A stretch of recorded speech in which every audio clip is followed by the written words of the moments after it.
Hello everyone, I'm Jim Longworth. Welcome to another edition of Triad Today, coming to you once again from the beautiful Senior Botanical Garden in Kernersville. We'll tell you more about them later on, and later on is when the roundtable shows up. We'll get into all sorts of controversial topics, so we hope you'll stay tuned for that. Some great guests, important information throughout the program that I want you to be here for, including a discussion about something called home energy house calls, that and much more.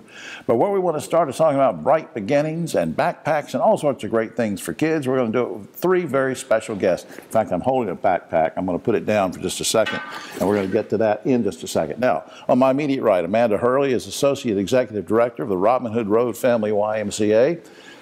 In between, another special guest is our good buddy Griff Schuler, who's an attorney with Daggett Schuler. We appreciate him being here. And then Meredith Berry is a first-time guest. She's Associate Executive Director of the William G. White Jr. Family YMCA. Welcome, everybody. Good to see you. Thanks, Jim. Thank you for having us. Three very healthy YMCA-type people, and Griff's an athlete, so he's healthy too. Amanda, I'm going to start with you.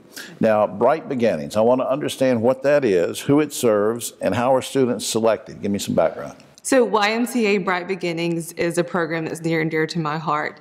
And we work with the local elementary schools in each county. And our goal is to serve the kids that are in most need. So we work with the principals, guidance counselors, and the staff at the school to select the children that need help with clothing and shoes and school supplies to ensure that we can help these kids get off on the right foot to start their school year. Thus, us being here sort of in a back-to-school mode, and that all fits in with that. Let me go to Meredith for a second. Now, I was reading something that Catherine Vernon sent me. I was reading an email, and I do read my emails, so if you want to send me one. And it had a phrase in there called shopping buddies. Yes. Now, what is that all about? A shopping buddy is simply a volunteer that comes with us to shop individually with that kid. So give them some one-on-one special time to make sure that they're picking out outfits that they really like, that they fit well, and really just ensure that those kids are having a great day. And these are adult volunteers? These are adult volunteers. And now, Amanda, correct me if I'm wrong. Now, Meredith's event, she already did her Bright Beginnings thing, I did mine. You did yours. Meredith's is coming up. Yours is coming up August 20th. August 20th. Yes. All right. Any kind of feedback or feeling about how yours went? It was fantastic. The kids there, some of the kids have never had a new pair of shoes, and Fleet Feet was able to provide shoes for our children this year. And some of the kids have never had new clothes. It's been go to Goodwill or hand-me-downs or whatever that is. But just to see their faces lighten up when they had that new shirt or their new shoes and they're ready to start school year off on the right foot. So it was great. Griff, we'll get to backpacks in just a second, I promise. But why is this Bright Beginning so important? Well, I think it's back to school time. And for a lot of families right now, it's a very difficult time. Inflation is high, as we've all heard, and there's being some tough choices having to be made by families concerning how they're spending the money. This Bright Beginnings gives an opportunity for some of these families to be able to have some of the clothing expenses and things like that paid for. And I love the part of the program where you have community adults getting involved, getting together with the kids, going for the shopping experience. The whole process, they're being very modest. The whole process and the program is outstanding. All right, now I know you're modest too, but I'm going to brag on you a minute because you and your partner David Daggett and the whole Daggett Schuler team have been involved with getting, speaking of back to school, getting backpacks to kids for some years. Now, how is your thing going? Well, so this is the 8th year that we've partnered with the Winston-Salem Police Department, and we are providing backpacks to certain schools. That's something that's become a little bit of a legacy that's very important to David and me. This year, in addition to that, we've partnered with the YMCA, and in particular at the event that's coming up. In addition to those students being able to go with the buddy and being able to go to the store and getting their clothes, we're providing backpacks for all of those kids when they come back. It's kind of a surprise for them. We've got everything in here that they need to start out the school with all their school supplies. That's fantastic. I want to put something up on screen. This is the general website for the YMCA in this area. YMCA NWNC stands for NorthwestNorthCarolina.org. If you need to get in touch with Griff, David, his team, of course, that information is up on screen too, dag@SchulerLaw.com, or call 724-1234. Very quickly, are you sort of selecting the shopping buddies? How's that helping, Mary? We open it up to the community. We reach out to the members that we have in our facility. We reach out to local churches. It really is anyone that has a special place for the kids and want to participate in this wonderful event. Well, I congratulate all three of you, and congratulations on everything you're doing to help the kids and get them ready for back to school. Thanks for doing that. Thanks for having us. All right. We'll be right back after this. Back now on Triad Today, one of my favorite topics is talking about volunteers in general, and in this time specifically to a great organization. And we welcome back a guest who's been with us before, Heidi College's Manager of Volunteer Services for Mountain Valley Hospice and Palliative Care. And Heidi brought a very, very special guest, Kathy Branch, who is a hospice volunteer herself, and we welcome both of you. Good to see you. Thank you. Heidi, I'm going to start with you, and I know this is an easy one for you to answer because you live it and breathe it. How important are volunteers? They are so important to our agency. Medicare requires it, and they are crucial to our patients and families. They give so much to our patients. They love them, create support, really get to know them. I mean, it is good for the family. I mean, I've been through this with my parents, and the volunteers are very important. And you don't have to give me a whole laundry list, but give folks at home an idea of a couple of the types of things that hospice volunteers can do. Well, they go out and see the patients. They offer companionship. They can sit and read with them, watch TV with them, just be there to create a presence. They can offer respite for the caregivers so they can go out and grocery shop, go out and mow the grass, or they can... Are there things they can do in and around the community or for you or for the organization? Maybe if somebody else is helping a patient or their family and this volunteer wants to do something else, is there other things they can do too? Oh, yes, they can, they can do events for us, help us with events. Oh, that's right, the fundraising events, things like that. The Porta Pit. Kathy, let me go to you for a second. Now, what brought you to want to volunteer at Mountain Valley Hospice? Anything in particular? Well, so I've had several family members and friends that have received hospice care, and every time that I was in that situation, it just made me want to be involved and help other people who are going through that season in life too. Now, what kind of things do you do as a hospice volunteer? Well, I do visit with patients in home, and I also have patients in a nursing facility that I visit on a weekly basis. And then I also help with events like the Kids Path Grief Camp that we had for kids. Right. And doing tuck-in calls to make sure families have what they need for the weekend. I also do some administrative duties like helping with mailings. Right. So just anything that you would like to do, there's really opportunities in a lot of areas. And if somebody said, hey, I'd like to volunteer, but I only have a few hours a week, that's okay too, right? That's the beautiful thing about it. You can set your own schedule. So you can spend as much time or little, and if you have other things you need to do in a particular week, you're flexible to make your own hours. Why is this so gratifying to you to be a volunteer? You said you've had personal experiences. I have, and we've seen it from another angle, but why is it gratifying to you once you became a volunteer? To me, it is about the gift of time. When families allow me to spend time with their loved ones, it's so precious to me because, like you said, you get to know the patients. You might get to learn about their childhoods, their families, their careers, things they like. Other times, if somebody's really not up to a visit, it's just being there and seeing that smile when they wake up and know that they're not by themselves. Right. And at the same time, I love giving the gift of time to the caregivers so that they have a little break and know that if anything comes up, I'll reach out to them so they don't have to worry about anything while they're gone. And it's such a stressful time for the families and for the patient. And you're right. I mean, the caregivers, let's say a mom or somebody is in care, and the dad or the sister or the daughters or sons, they're doing all these things and they need a break once in a while. And I just think what you're doing is great. Now, I'm going to put up some information in just a second, the website, but before we wrap up, is it easy to volunteer, or do you have to fill out an application or be qualified, or what?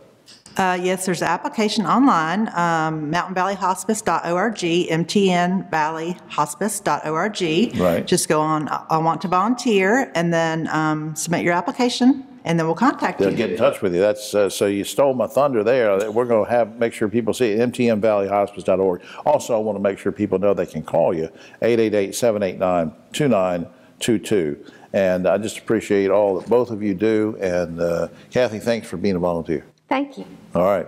We'll be right back after this. Back now on Triad Today, and in the old days, doctors used to make house calls. But there's still people making house calls, but it's a different profession. And we're going to talk with somebody who knows all about it. Our good buddy Hank Henning is manager of local government community relations for Duke Energy. Welcome back. Thanks for having me. I don't want to indicate that you're going to go in everybody's home, you personally, but we want to, which would be okay. We want to talk about something. You emailed me and said you want to talk about something called Home Energy House Call Program. What is that? Yeah, it's a really cool program that we started at Duke Energy to help our homeowners and our customers understand more about how their house uses energy and maybe some strategies they can do to lower their bill. And this is free, right? Yeah, it's a free in-home assessment. We're going to send a trained energy specialist to their house to kind of do a brief assessment and consult them on strategies that he or she sees to bring down their bills. Not to put you on the spot, but geez, in this day and age where people are charging more for everything and pricing themselves out of the market, and you're doing this whole service for free, why are you doing that? I mean, how is that good for everybody? Yeah, so a couple of things. So affordability is very important for us. We want our customers to pay for the energy they need and not pay for energy that they don't need that's just wasted, leaking out of their walls and windows and so forth. That's true. Yeah, I didn't think about that. Yeah, and then the other thing is power plants are very expensive to build.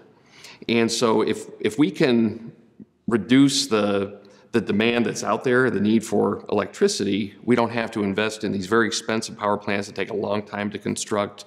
And it's a win-win because it really helps out our customers too. Right, and it all, as in your former profession, and being an elected official, of course, you know that the new industries coming in, that puts a burden on the load and everything for energy, and so everything helps. Absolutely. What happens during a visit by one of your energy efficient specialists? Give me an example of what they do or say.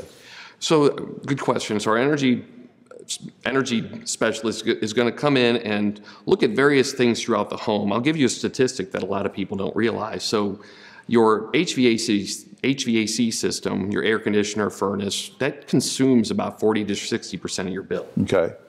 So our folks will look at not just the equipment, but also what's happening after the air is put into the house. So a lot of people don't realize this, but if you have leaky windows, leaky outlets that are on exterior walls. That was something I didn't know until recently. That air can get through the outlets. Yeah, so they'll look at stuff like that and assess the house and see how drafty it is one strategy. They'll obviously look at the lighting and the bulbs, the age of your appliances and stuff like that to see if there's more efficient options out there. Because a lot of people, everyone talks energy efficiency and everyone talks about this stuff. But if you don't work in the industry, how do you know exactly what to do? So the insulation levels in your attic, like I said, drafty windows, doors, stuff like that can really help to lower your bills. And the specialists will come in and help you with. I think that's just cool. Now, are mobile homes eligible for this? They are not. They are not. No, it's single family homes. It has to be the homeowner because they're especially with renters. Part of the reason is it can be a very transient population, so I have to own the home.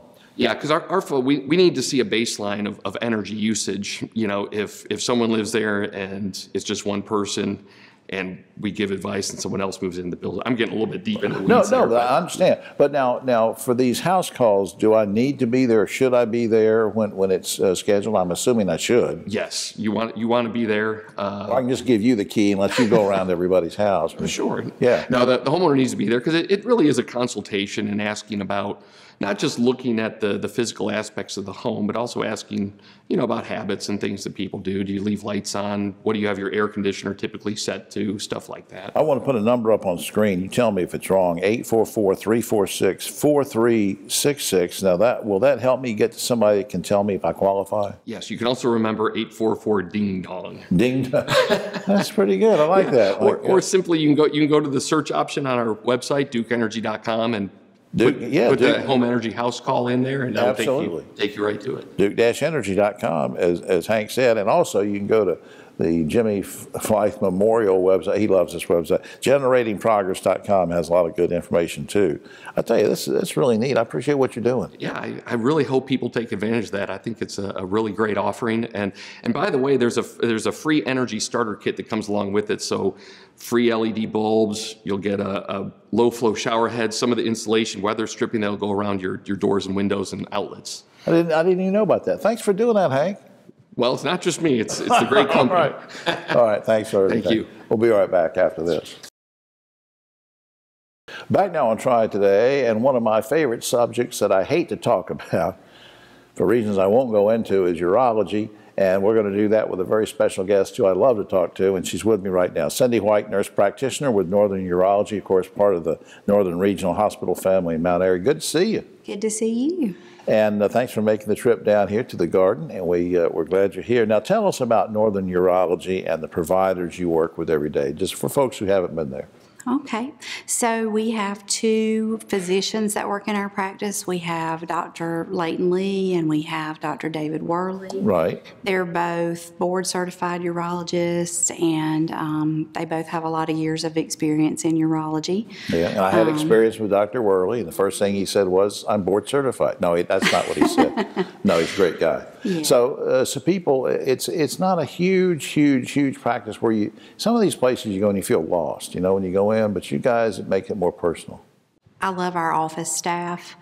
I've worked, with Northern Hospital for pretty much my whole career, but I've only been at urology for a couple of years, but everybody is fantastic. All right, help me understand. We've actually covered this a couple times over the past 18 years or so, but I want to remind people, because sometimes I get questions from people. They say, well, I saw you're going to have a nurse practitioner.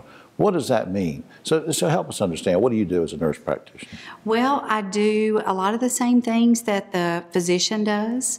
So I see a lot of new consults that come in, and I also have, my own group of patients that I manage, and do maintenance visits or follow-up, whatever they need. Right. And what kind of conditions do you see? We see a wide variety of recurrent urinary tract infections, enlarged prostate, kidney stones, urinary incontinence.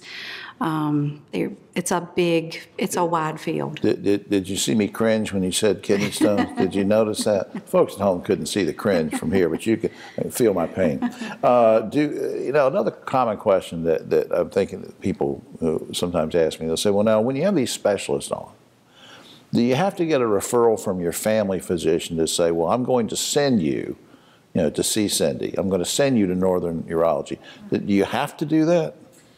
We do like to have a referral, and the main reason we like to have a referral is because usually there's some historical records, for whatever's going on, if it's an ongoing issue, and we like to be able to make sure we have that information when they come. Now, let me ask you a personal question before time gets away from us.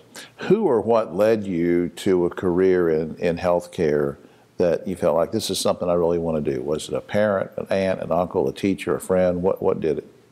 Honestly, I don't know. I always felt like I wanted to do something to help people, and I felt like this was a good way to do it.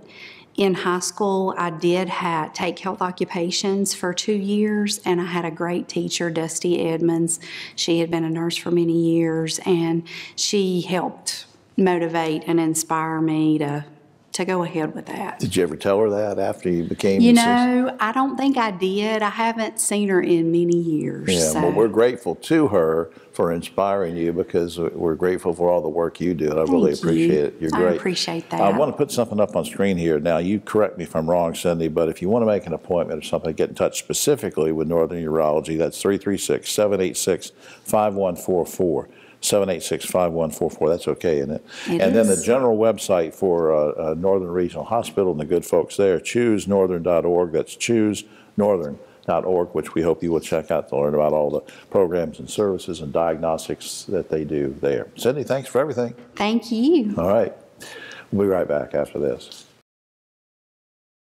Back now on Triad Today, just about time for the roundtable, but a quick shout out to the good folks here at Senior Botanical Garden in Kernersville. Visit the website, visit the garden. You can have your affairs here, and, well, don't have an affair, but you know what I mean. What are you laughing at? You know, have your functions and things here. It's a great place. All right, now to the roundtable. On my right, but always a political left, Ogie Overman, the great broadcaster and journalist, and the great educator, Dr. Don Martin, who, of course, is now Vice Chair of the Forsyth County Commissioners, Board of Commissioners, and we held over Griff Schuler from a previous segment where he was doing so much great stuff for the community. Thank you for being here on the roundtable, because Keith Grandperry had a accident just a few minutes ago, car accident, and he's okay, though. So anyway, we appreciate Griff staying over. Guys, let's get to the first topic. Even though the Winston-Salem Dash Baseball Stadium is only 12 years old, Major League Baseball is demanding they make $5 million more in improvements, or else the city loses the team. To make matters worse, the upgrades will be paid through something called limited obligation bonds, which don't require a vote by residents. Here's the question. Shouldn't taxpayers have a say as to whether the city should spend that $5 million on renovating a ballpark? Ogie. Well, the real question is, Major League Baseball has become an extortion ring, Jim, and it breaks my heart. Ever since they realigned the whole minor leagues, took baseball out of 40 cities, they're saying, you do it our way or we're going to take the team. Right. That's pure extortion. 12 years old, come on, that's a beautiful park. Yeah, Don. Well, I actually think the voters should have been asked at the beginning whether they wanted to commit to the stadium. But at this point, if Major League Baseball pulls out, you basically are left with this stadium and no revenue, no anything, and a big investment. I think you got to fix it up. And I think it's 12 years. We were, kind of since that first pitch was out, I think probably there's a little renovation. Griff, what do you think? I agree with both of them because, number one, I think you have to do it. You're in a bind. You got to go ahead and do it. But number two, Major League Baseball is making a lot of money. Why are they not helping in defraying the expense? As I understand it, one of the expenses is raising one of the fences, the height of the fence. Well, MLB says they'll pay for part of the new administrative offices, but the rest of it we have to do. Okay. According to the Pentagon, we now know that it will cost taxpayers $21 million to change the names of military bases whose namesakes had been linked to slavery. Are you guys okay with that? Or could the money be better spent on funding diversity initiatives in and around the bases? Ogie. Well, there are, in the scheme of things, that sounds like a lot of money, but $21 million isn't among the U.S. taxpayer. That might be a couple of pennies, so I'm okay with it. Done. I probably usually think about being in the future, and I actually think the training would really be important. But on the other hand, sends a pretty powerful message, I think, to the African-American community to go ahead and make the change. Change the signs or spend the money elsewhere? Well, number one, it's going to be spread over a number of different bases. So the $21 million is a little deceptive, but sometimes you just got to do the right thing, and this is the right thing to do it, and so the expense is something that you just have to deal with. Good point. Now, the 5-year-old daughter of a gay couple has been denied admission to a private religious academy in Louisiana who says the gay marriage doesn't adhere to their teachings at the school. As cruel as this is to the little girl, do you guys defend the right of a private religious school to deny admission for any reason? Ogie, where do you stand? I'm not going to defend those people for 1 second. If they want to pay taxes, yeah, let them go ahead but they're making up their own rules, and that's just tragic. The little girl, because she has a gay parent, that just makes me sick. Don. I actually disagree with Ogie. I think that basically you're not accepting any state or federal money. You can do what you want to do. Even if we don't like it. Right. All right, Griff. This is a very complicated and nuanced question. I wish we had a long time to go into it. But from a legal standpoint, the private school cannot discriminate against race, color, things like that. Sexual orientation has not been something Congress has extended those protections to. So whether we like it or not, they are allowed to do that under present law. And once if we can get those extensions, those protections extended, then these people would be in hot water, right? Okay, the state of New York has amended several laws to replace the word inmate with the word incarcerated person. State officials say the word inmate is offensive, while the term incarcerated person promotes rehabilitation. Guys, is this hogwash or is it progressive? And should North Carolina follow New York's example? Ogie. You remember when BJ was on here, he used to, every other week that's political correctness running amok. Right. Well, in this, that's just giving the right-wingers ammo to say we're woke, and it's just not necessary. You don't like it. All right, Don, wait. The hogwash and no. Griff, hogwash or progressive? Much ado about nothing. All right. The federal government has agreed to spend $177 million to convert the Greensboro Hebrew Academy into a center for unaccompanied migrant children. Meanwhile, we now know that the school received $1.5 million in paycheck protection loans after it had closed and had no employees. Guys, should the academy repay the COVID loan money immediately? Ogie. Yeah, I'm glad they got that's going to become a wonderful thing. But yes, they should pay it right now. Yes or no, Don? Yes, they should pay it back. Griff. Maybe. It depends on whether or not they were entitled to get it in the first place. All right. And finally, you're being careful about these things, aren't you? Yeah, Griff is running for governor. He's being very diplomatic. All right. Finally, according to leading psychiatrists, winning a Mega Million jackpot could make you miserable in the long run. Guys, would you be miserable if you won the Mega Million jackpot? Ogie. Well, like the old saying goes, I've been poor and happy. I'd like to give it a shot being rich. I'll take the chance. Don Martin, would you be miserable if you won that? I'd be willing to give it a try. Would you? Griff, what about you? I don't think I'd be miserable because I'd give it all to you. Well, there you go. That's thank you. So you could be miserable. Yeah, and just a programming note: Griff will be taking the place of these guys forever. He'll be here permanently. Well, that's all the time. That's all the time we have. Oh, except for this. Last week, this is weird. An 88-year-old woman said she was going to take off all her clothes on national television. These young people have no morals," said Bernie Sanders. So you get that? See, Bernie's older than. Well, anyway, we're all going to Griff's house for some reason. All right, I'm Jim Longworth. We'll see you next week.